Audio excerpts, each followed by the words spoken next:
institutions, the World Bank, the IMF, the other multilateral development banks, repurpose them so that they both bolster countries' preparedness in normal times, as well as respond with speed and force when a pandemic is triggered. The IMF, World Bank, and the MDBs are unique international institutions with the ability to catalyze domestic investments by national governments, as well as leverage private sector investments. They have the ability to multiply resources. And we've got to make much better use of these international financial institutions. We have to make financing of global public goods for resilience against climate change as well as pandemic security part of the core mandates of these international financial institutions. And shareholders must support this by making timely replenishments of grants and the capital needed by the international financial institutions to ensure that the greater focus on global public goods does not come at the expense of poverty reduction and shared prosperity. Thirdly, the first point I covered concerned the WHO, the second point concerned the international financial institutions, but thirdly, we must establish a new multilateral funding mechanism for global health security. The current funding for global health is raised by individual global health organizations on a siloed basis. It is also largely dependent on discretionary bilateral aid. The result is a non-system of complex, inefficient, unpredictable, and greatly inadequate funding. We need a new global mechanism to overcome these silos, mobilize resources on the needed scale and predictability, and Dr. Tedros has been emphasizing all along in our consultations the need for both scale and predictability of funding for global health security. And that's the only way we're going to be able to plug the gaps in global health security and to plug the gaps with agility. The G20 high-level panel has therefore proposed the establishment of a global health threats fund aimed at mobilizing at least $10 billion a year from the international community.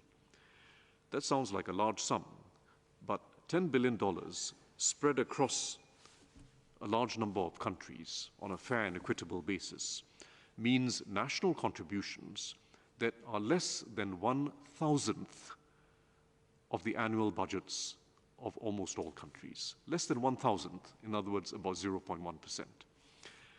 The fund will catalyze funding from other sources as well, besides national contributions. It'll catalyze funding from private, philanthropic, and bilateral sources. But this fund will not be a new institution because we shouldn't add to the complexity of the global health security landscape. It will not be a new institution with its own operations.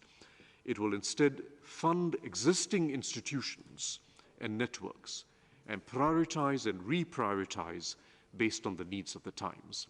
This way, we add a strong multilateral layer on top of a siloed landscape without duplicating existing mechanisms. Finally, greater and sustained funding can only be achieved with better governance of financing for global health security. We have to again establish this without replicating existing governance mechanisms. The existing governance of global health is at the WHO and at the World Health Assembly. However, we lack a governance mechanism that brings finance and health together, that brings the finance and health decision makers together. We do not have that global mechanism today. And we need that mechanism to ensure proactive funding, proactive rather than reactive funding of global health security, and to achieve alignment and coherence in the different sources of international financing and how they are deployed. That alignment and coherence is today lacking. We need a new governance mechanism to achieve this. And the G20 high-level independent panel believes that the most effective governance mechanism for the purpose will be an inclusive G20 plus board comprising health and finance ministers. The WHO and key multilateral organizations would play a key role on this new board in an ex officio capacity. The G20 panel has also proposed a permanent independent secretariat to support the board and to support the fund that has to be set up. And this permanent secretariat should draw on the resources of the WHO and other key multilateral organizations. We cannot prevent recurring pandemics through incremental reforms to individual organizations. But neither can we wait for a grand reconstruction of the global architecture, which in any event is unlikely to come. We must instead strengthen multilateralism, strengthen the WHO, and evolve and repurpose the international financial institutions, establish a new effective multilateral mechanism to overcome today's siloed financing, and to mobilize the much larger and sustained funding that is required. The collective investments required as part of this deal are affordable. They will help us avoid blundering into pandemics again and again. We have to proceed with urgency. It will be economically and politically myopic and morally indefensible to defer the collective actions and investments that are in both the global interests and the national self-interests everywhere.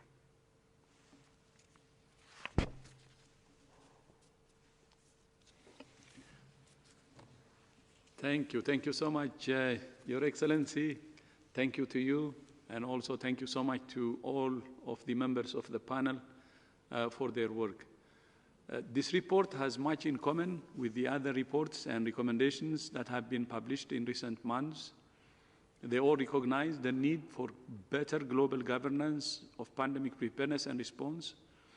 They all recognize the need for better systems and tools to prevent, prepare for, detect, and respond rapidly to epidemics and pandemics. They all recognize the need for better financing for global preparedness and response, including for global goods such as vaccines. And they also recognize the need for a strengthened, empowered, and sustainably financed WHO at the center of the global health architecture. With 194 member states and 152 country offices, WHO has a unique global mandate, unique global reach, and unique global legitimacy. With the UN General Assembly in September, the G20 summit in October, and the special session of the World Health Assembly in November, the next 3 months will be a critical period for shaping the future of pandemic preparedness and response. Whatever structures and mechanisms emerge, WHO believes they must be grounded in several core principles. They must have the engagement and ownership of all countries. They must be linked to and aligned with the constitutional mandate of WHO, rather than creating parallel structures which could lead to further fragmentation of the global health architecture, as the senior minister said. They must involve partners from across the One Health spectrum, including animal and environmental health, civil society, and the private sector.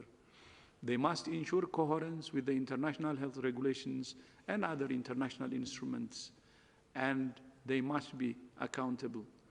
WHO is committed to working with all 194 of our member states to build a global system to better protect all people in all countries. Finally, although the world's attention is rightly focused on ending the COVID-19 pandemic, there is another epidemic that will continue to kill millions of people every year.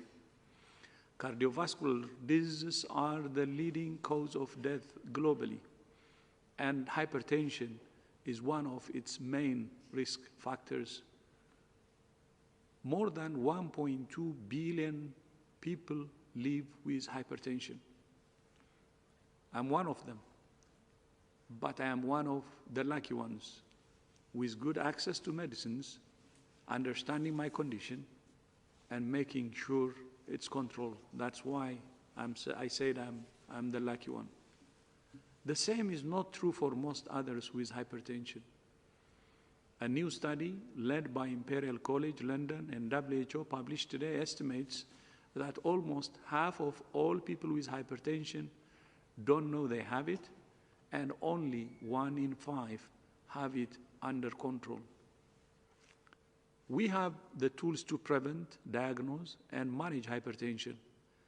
Our challenge is to make sure everyone with hypertension has access to those tools. Today, WHO launched a new guideline for the pharmacological treatment of hypertension in adults, which presents the most up-to-date evidence-based recommendations on managing hypertension.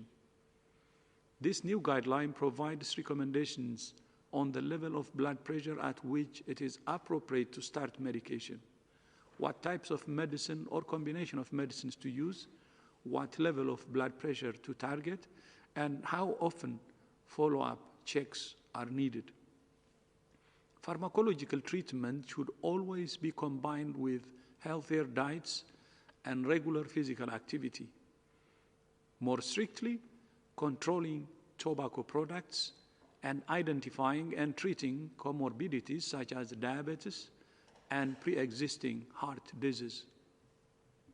Indeed, Singapore is a good example of a country that has taken concerted action to reduce hypertension and heart disease, with a bill that will ban the use of artificial trans fats, a leading contributor to hypertension and heart disease, from its food supply by this year.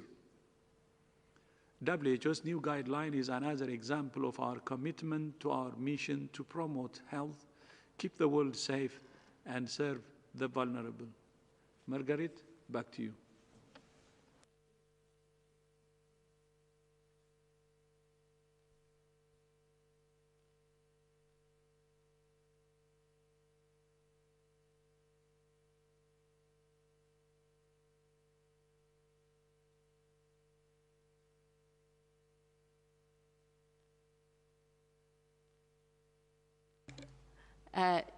I just also should say I did not mention another person who's in the room. That's Dr. Shaoud Mahjour, who's our Assistant Director General for Emergency Preparedness. And online we also have Dr. Kate O'Brien, who's the Director for Immunization, Vaccines and Biologicals, both of whom you already know very well.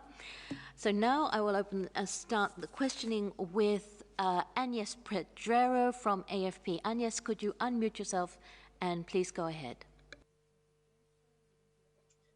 Yes, good afternoon, everybody. Today, more than 10 experts who took part in the mission in Wuhan in January have lamented in the journal Nature that the search for the COVID origins has stalled. They say that it is at a critical juncture and that the window of opportunity to find answers is rapidly closing. So do you agree with that? And what can be done concretely now to speed up this process? And I'm not talking about SAGO, as you have talked already on that. Thank you. Thank you, Dr. Maria Van Kerkhove will take this. So thanks very much for the question. As you know, we have been also encouraging the advancement of the studies for the SARS-CoV-2 origins since the beginning of this pandemic, and especially since the international team returned from their mission in February 2021, and since they published their report in March 2021. The report outlined a number, dozens of recommended studies that need to take place to better understand the early cases, to better understand the animals that were sold in markets, numerous studies going forward. And we have encouraged the urgency in which those studies can be conducted. And in fact, there is no delay in how those studies can be conducted in China, because there are many, many capable scientists there that can carry those out without delay. So we are also in agreement about the urgency to continue those studies. I will mention the SAGO, even though you said that you've heard about that. But the SAGO is this scientific advisory group, which is to be established, to establish a framework for the study of the origins of emerging and re-emerging pathogens. We know that SARS-CoV-2 was disease X. The next disease X is out there. You heard from the Director General, you heard from the Senior Minister how important preparedness is. This is, in effect, a step to that, because we have recognized a need to establish a standardized approach for studying where and when these pathogens emerge. So part of the responsibility of the SAGO will actually be to look at where we stand with the global studies for SARS-CoV-2. There are many studies that have been going on in China, and there are studies that are happening elsewhere as well. And since the international team has returned, many studies have been published looking at market sales, looking at animals that have been sold in Wuhan and other locations, looking at the susceptibility of animals. And so one of the responsibilities of the SAGO would be to urgently look to see where do we stand and where do we prioritize what studies need to go forward. But that should not delay and does not delay the advancements of studies that can be ongoing in China to date. In fact, we have heard from Chinese colleagues that studies are underway from some public statements that they have made recently. So again, we want the origins work to remain scientific, transparent, urgent, and inclusive. And we will continue to work with all member states to make sure that we better understand how this pandemic began so that we can be better prepared for future ones. Thank you, Dr. Van Kerkhoff. The next question goes to Imogen Fuchs from the BBC. Imogen, could you unmute yourself and go ahead with your question? Yeah, a follow-up on AFP's question. You say there is no delay, and that some of these studies are happening. So actually, Chinese scientists are doing the origin study on their own now, or is the other team going to China as well? And if so, when? Because as Agnes said, they've warned today that the window is closing to complete this work.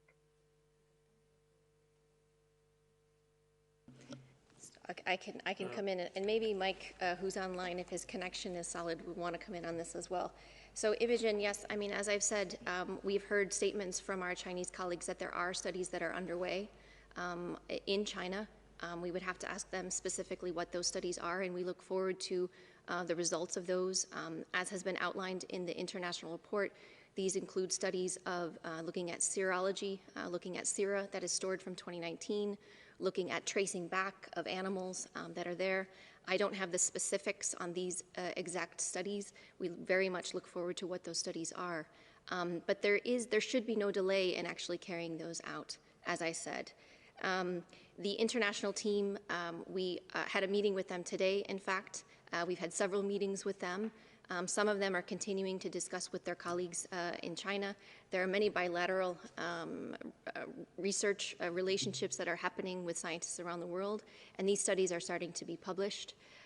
We need to gather all information that we have in China and elsewhere to be able to get to the bottom of this. From our point of view, it's time to move on, get on with this, and really keep it rooted in the science. What we are hoping for is that any release of information on future studies goes from a political debate to a scientific one. And again, we encourage this work to continue. Thank you, Dr. Van Kerkhoff. I think Dr. Ryan is online and has something to add. Hi, Margaret. I'm just checking if my connection is actually good enough. Can you hear me? Very well. In fact, Mark the Magician has fixed all our technical problems. Great.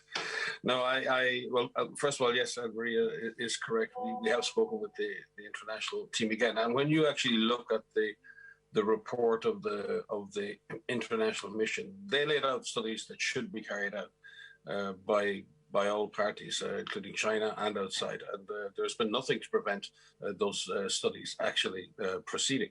And there is no need as such for a new international team to go to the field unless that is absolutely required. These are important ecologic and clinical and other studies that rely on actually getting data and getting that data made available. And a lot of the work is that actually going out and collecting that data or releasing that data that already exists. And we do look forward to getting updates from our Chinese colleagues on the progress with those studies. All of that data from both China and from the other international studies will be considered by the Scientific Advisory Group on Origins. And that is the point, is to be able to bring all of that data into the open and look at that data in a transparent way and be able to determine how far our understanding has gone and where the gaps in the understanding remain. There is no impediment right now for those studies to go ahead. Chinese colleagues don't need WHO to hold their hands through this kind of a process. Those studies have been laid out, they've been agreed between the international team and Chinese colleagues. So we look forward to getting the results of those studies, and we are very willing to deploy a further international team as needed. This may require smaller international teams, more specialized teams to focus on specific issues on the ecologic side, on the clinical side, on the epidemiology side. The team that went the last time had a huge and broad series of issues that it needed to advance, and it made great progress in advancing a broad range of scientific studies. Further international teams or further support or cooperation with colleagues in China and in other countries may require much more specialized, smaller teams to advance that. But there is no impediment right now to those studies going ahead. In fact, our Chinese colleagues do report that those studies are underway, and we very much look forward to receiving data and reports. Thank you very much, Dr. Ryan. I think that concludes... From those studies and our reports. Is that finished? Okay, so we can go on to the next question. Yes, okay. The next we're going from French to English, now we go to Spanish. Isabel Sacco from FA. Isabel, could you unmute yourself and please ask your question?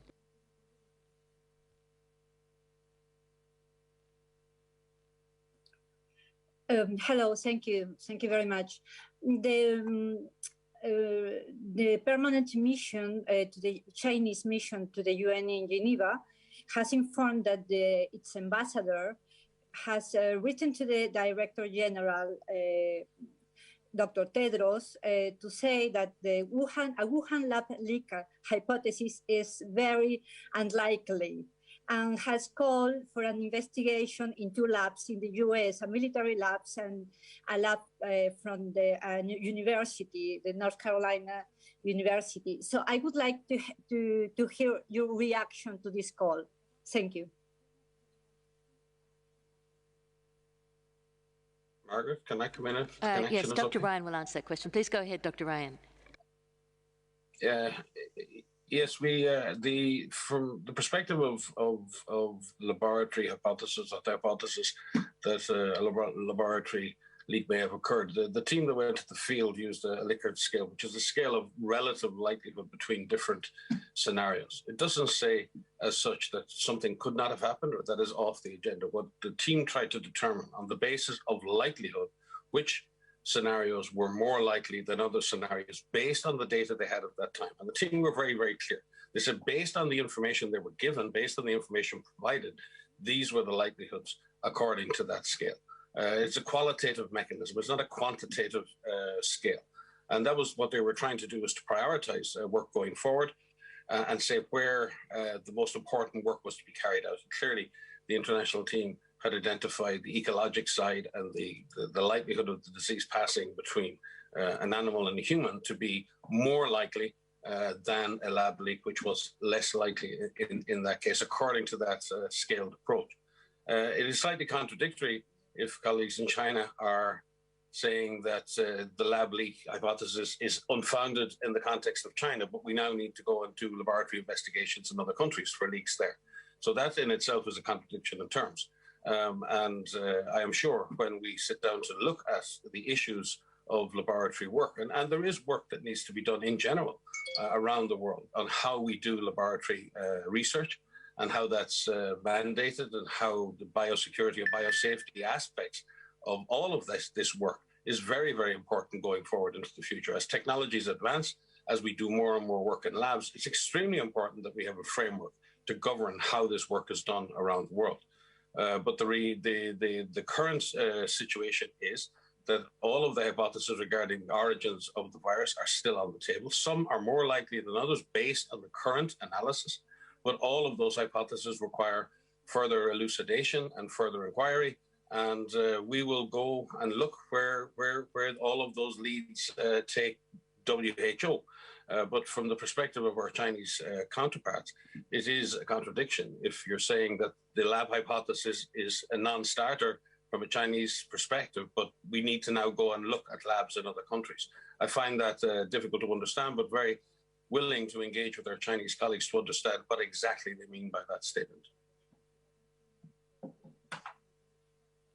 Thank you, Dr. Ryan. I'm just looking around the room to see if there's no additions, but no. So we will now go on to Jérémy Lange from Radio France International. Jérémy, please unmute yourself and go ahead with your question. Thank you so much. As you may know, France is one of the countries that opened up its vaccination campaign to boost the dose. People above 65 years old now may receive a third shot, I think 6 months after they completed their vaccination process. So the question is, what do I say to my parents who are above 65 years old, who live in France, and who may receive a booster? Should they listen to the legal authorities of their country, or should they listen to the recommendation of this body and wait until the rest of the world is in a better shape to get a booster dose?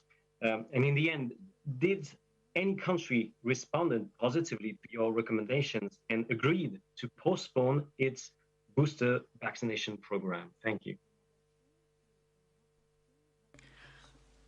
Thank you. I'll ask Dr. Soumya Swaminathan to come in on that first of all. Dr. Swaminathan, are you online and able to answer the question? Yes, thank you. Thank you, Margaret. And thanks for that question. I think we also have Dr. Kate O'Brien online, and she would like to come in.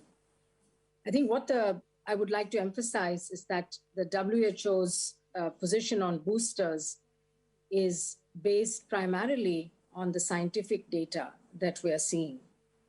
And then, of course, there's also the moral and ethical argument, which is clearly telling us that people around the world need a primary course of vaccination. Our urgent task today is to reduce and prevent mortality. We have the tools, we have the vaccines. We should not have 10,000 people dying every day due to COVID.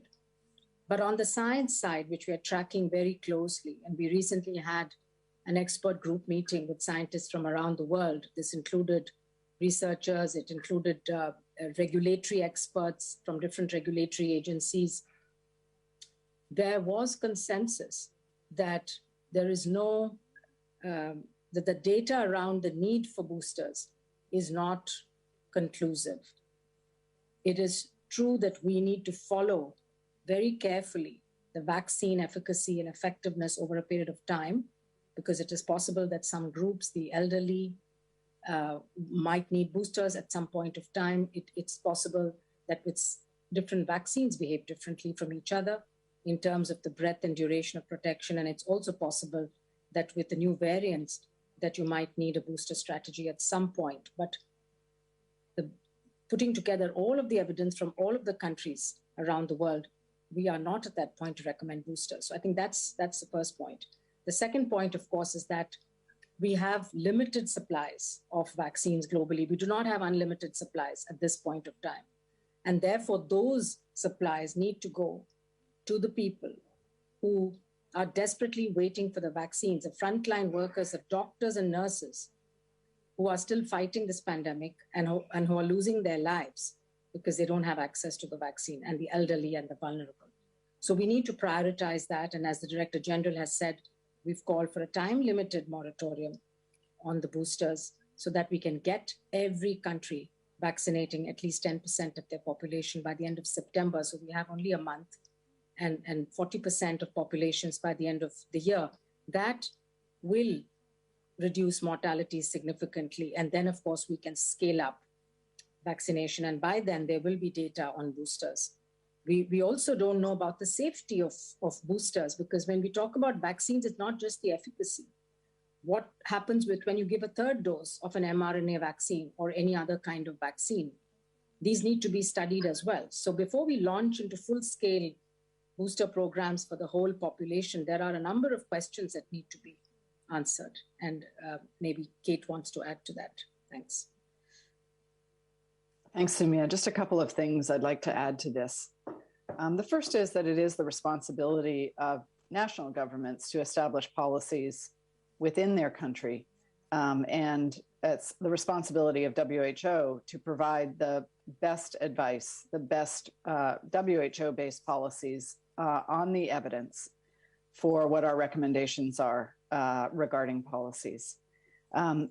What I think really, just to emphasize, and a couple additional points on top of those that Dr. Swaminathan made, is one of the concerns is about the emergence of variants. And variants are predominantly and will dominantly emerge among people who are non-immune and where transmission is occurring, that is a high level of transmission. And that's in unvaccinated populations.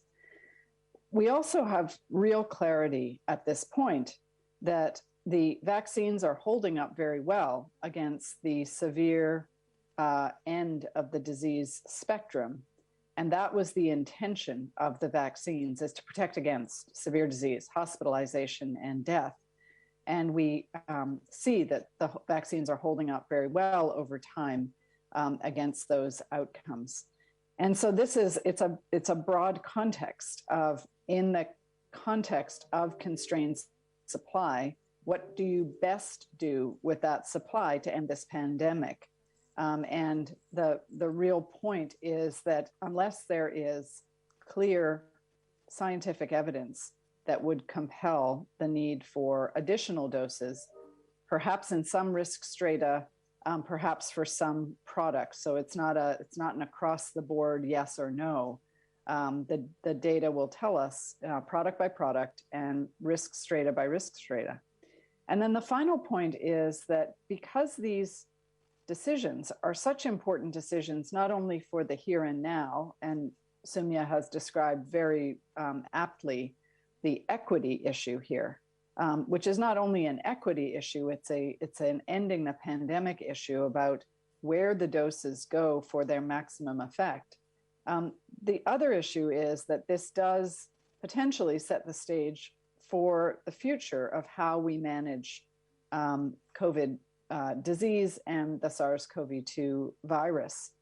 And unless we have clear evidence of what the vaccines are doing, the need for boosters or the lack of need for boosters, and then the performance of those boosters over time, we will be in a place in the future where we have a weak set of evidence on which to make recommendations for the future and for the what people should do 2 years from now and 3 years from now and 4 years from now. And that's really the obligation that the scientific community has to individuals in every community, that we have the scientific evidence on which the recommendations that we're making to individuals for what they should do. And that's really a vaccine confidence issue.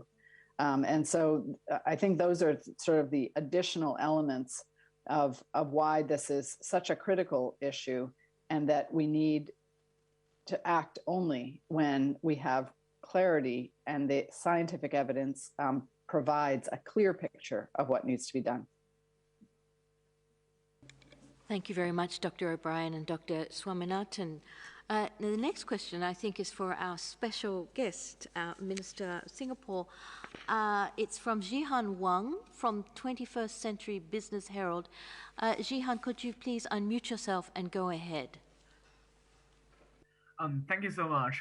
So this question is like, now the vaccine equity is still a big problem as the pandemic still spreading. So what will G20 do to support the vaccine delivery? Thank you so much. The most urgent international priority is to overcome COVID-19. But the capacities we put in place to overcome COVID-19, in particular, the scaled up manufacturing and delivery capacity for vaccines, both to produce vaccines on a global scale and to put them in people's arms all over the world, that capacity is also going to be useful in preparing for future pandemics. So there is a task that we now face that combines both tackling today's pandemic and preparing the future pandemics that requires more resources. It requires more collective action and funding. And the mechanisms required to mobilize such resources can be set up.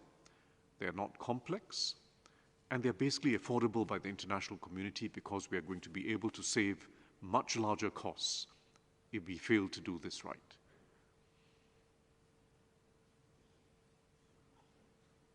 Thank you very much for that excellent answer. The next question goes to Carmen Powell from Politico, but I'll say to all of you now, we've had most of the questions on the virus origin, so if your question is about the virus origin, I'm going to pass on to the next question. So anyway, Carmen, please unmute yourself and go ahead, but expect a quick curtailment if it's virus origins. Hi, Margaret. Thank you for allowing me to ask. Yeah, I mean, I had questions about that too, but I have others too, so I'll ask other questions not related to the virus origin. I wanted to ask about the situation in Afghanistan. I know that there was a medical aid stock in Dubai that your colleagues in the region were trying to get into Afghanistan, and one of your officials said that responses from the U.S. and NATO countries sending evacuation planes were not encouraging. They said they couldn't get that aid into Kabul with the planes coming to evacuate people. I was wondering if there's been any update on that, and if there's been any countries that have offered so far to support that process to get some medical aid into Kabul with some of the planes they're sending to evacuate people. Thank you. Thank you for that great question, and Dr. Fall will answer it. Thank you, Margaret. The situation in Afghanistan is still very challenging, so we are working in a coordinated way with the UN and our humanitarian partners. Clearly, supply of medicine and other goods is a priority because of the current situation. And from WHO side, we had some supply in Kabul. We were able to distribute it to the priority health facilities. But what we have in country right now can only cover up to 1 week. We have supply in Dubai. We have offer from some countries to facilitate supply like Spain. And we are working with our partners to really facilitate, air bridge, not only in Kabul, but also we need to use helicopter bridge to be able to reach people outside the capital city. So this is still a big challenge. We are working with our partners, and we hope that by, end of this week, we have to, avail of supply. We'll be able to bring more supply in country, including in the most remote part. Thank you. Thank you very much, Dr. Fall. We have another question for our special guest, Minister. This one comes from Gunilla von Hall from Svenska Media. Sorry, Gunilla, if I've got the media wrong. Please go ahead, unmute yourself and go ahead. Thanks. Yes, Svenska Dagbladet. I have a question on waning of the vaccines, and also a question to the minister. But I want to ask you, at what point when it comes to booster vaccines would you take a decision that it's needed? How much does protection against infection have to drop, like 40 or 50% before boosters will be needed? What is your thinking around this? And also the question to the minister or Dr. Tedros is your call for financing for future, preventing future pandemics. What are your expectations that this will actually happen, as many countries now are under big economic strains after going through this pandemic? And if you do not get this financing, what are you going to do? What is a plan B? Thank you. Thanks. I'll ask the Minister to answer the second question first, and then we'll go on to the boosters. Thank you.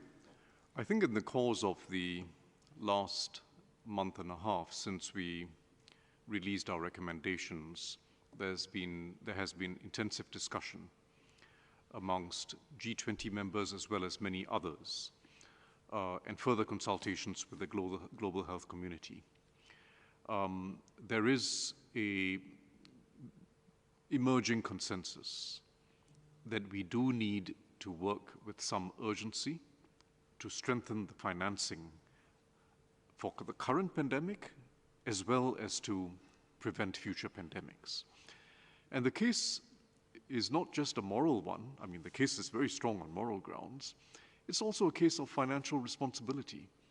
To spend 1/1000th of an annual government budget to avoid the costs that are going to be several hundred times larger is simple financial responsibility. And nations have to be willing to commit these resources in fairness to their own people, quite apart from being for the good of the global community. It's just elementary financial responsibility. This is not about aid to countries far away from you. This is about what's in the global interests and the national interests at the same time. And it is affordable. So there is an emerging consensus in favor of the need for significantly stronger financing. In the first instance, to tackle the ongoing pandemic and prevent it from being a very prolonged pandemic, but at the same time to start preparing for the next pandemic, which can come anytime. Thank you so much for that answer. Oh, Dr. Tedros is going to add. I can add to that. Minister had said it very well. Just to add my voice, I think there is, as Minister said, emerging consensus that health is central. And the world has seen that, the consequences of this pandemic and losing trillions. And now with this report, what is being proposed is $10 billion. But that $10 billion in a year will save trillions. So in terms of economic argument, it makes full sense. And as Minister said, it's clear.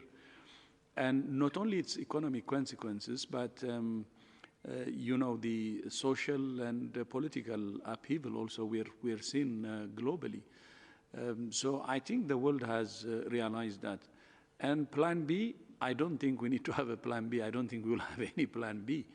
We need to get the funding, which is a small amount of money compared to what the world is losing in trillions. And finance ministers like Minister actually say the $10 billion as a rounding error of, budgets of many countries. So it's not, it may seem big money, but it's not compared to what it saves for the future and in terms of how it can help us also end this pandemic. Thank you, Dr. Tedros. And Gunilla, you got lucky. You've got two questions. And Dr. O'Brien will answer the second question now. Well, it was the first, but we'll answer it second. So the question on when or what would be the criteria on which a recommendation for booster doses would be made is really a policy question. And I think that the things that we would point to very much are, first of all, looking carefully at the outcome, which is of most relevance from a public health perspective, and that is the severe disease, hospitalization, and death outcome. So that's really where the focus is, because that was the intent, that's the whole reason around which, the pandemic is what it is. So very much focusing on that end of the disease spectrum. And that is the end of the disease spectrum against which the vaccines are highly effective. The second is the consistency of the findings. Acting on a single study is just not a sound policy basis. So we're also as all policymakers are, include the entirety of the evidence. And then the third is around the issue of the risk groups, that we do expect different performance of the vaccines in different risk groups. And so recommendations around the use of booster doses would very much be tailored around which risk groups are those that may have some change in the performance of the vaccines over some period of time. So it really, there's no on or off, yes or no answer to this question. This is the science and the art of formulating policies. But what is really clear is that there is a global context around this, and the global context is about ending the pandemic.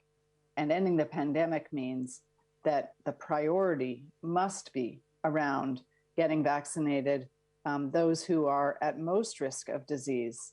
And we are not there at this point. So where we have constrained global supply, which will be relieved in the future, we still have to prioritize from both a policy perspective, an allocation perspective, and a delivery perspective, immunizing people who are at highest risk, healthcare workers, older adults, those with underlying medical conditions, to get them their first doses. And then there will be a time when, as a prioritization, the idea of enhancing potentially, if it's needed, the performance of the vaccines for those who have already received. And we should remember that these vaccines, as all vaccines do, create some level of memory response in people's bodies. So we don't expect at all that these vaccines will suddenly stop working in some way. So this is, these are sort of the issues about, when you ask sort of at what point would we make a recommendation around booster doses, these would be the primary considerations. First and foremost is getting first doses into those who are most at risk, so that the serious disease end of the spectrum can be protected against in all countries. Thank you very much, Dr. O'Brien. Now we're coming up to the hour, so I will begin to finish this press conference, and thank you all for your great points and questions. I would like to ask our special guest, His Excellency, the Senior Minister for Singapore, if he's got any final points he'd like to make. Well, I think the final point I'll make is that, and this is something which Dr. Tedros and I have discussed over the months, is that we've got to make sure that the reforms we make are adding to the system and not just rearranging the chairs. And that means, as Dr. Tedros has highlighted, the need to make sure we don't duplicate existing mechanisms, be it for funding or for governance. And that's what we've sought to do in this report, to have new funds and new governance to bring finance into health, to strengthen the WHO and to strengthen global health security, rather than to fragment the system. And that's the main way in which we've got to go forward. Don't add complexity, but actually add to the resources in the system. Thank you so much, Your Excellency. Now, of course, any questions you didn't feel were answered, you may contact us at Media Inquiries, and we'll be very happy to furnish you with all our replies as usual.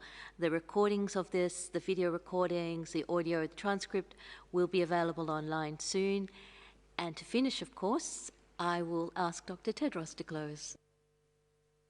Thank you so much. I fully concur with the Minister on the conclusion he had, the closing remark that he had made. So that makes my life easier. So I concur. And thank you so much for your leadership and also for joining us today. Then just one more thing I would like to add is on the boosters, because many questions on that. On the boosters, first of all, it's not conclusive in terms of its benefits. And also, we don't know if it's safe, and it has been already said. And the second problem is when some countries afford to have a booster and others are not even vaccinating the first and second round, it's a moral issue. And Mike had said it some time ago.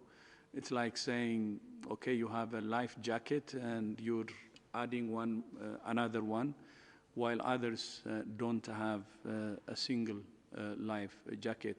But it's not just a moral issue.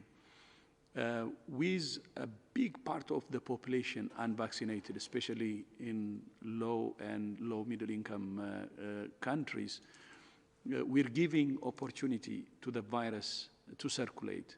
So it's good for the virus, meaning new variants will emerge. And these new variants could be even more potent than the Delta variant. And they could even evade, new variants could even evade the vaccines or the vaccines that we're using now. They may, the vaccines we're using may not be effective for the emerging ones. So it's technically wrong and morally wrong. And that's why we have this 2 months moratorium so that countries could refrain from using boosters, so that other countries who don't have vaccines at hand, whose vaccination coverage is very low, let's take Africa, it's less than 2%, those regions and countries to have access to vaccines. So we're in the same boat, and treating one part I don't think will help us to recover soon from this pandemic. And it's in the interest of all of us to show real solidarity. So with that, thank you so much again, Your Excellency, for joining us. And thank you also to media colleagues for joining today, and see you in our upcoming press conference. Thank you so much. Recording stopped.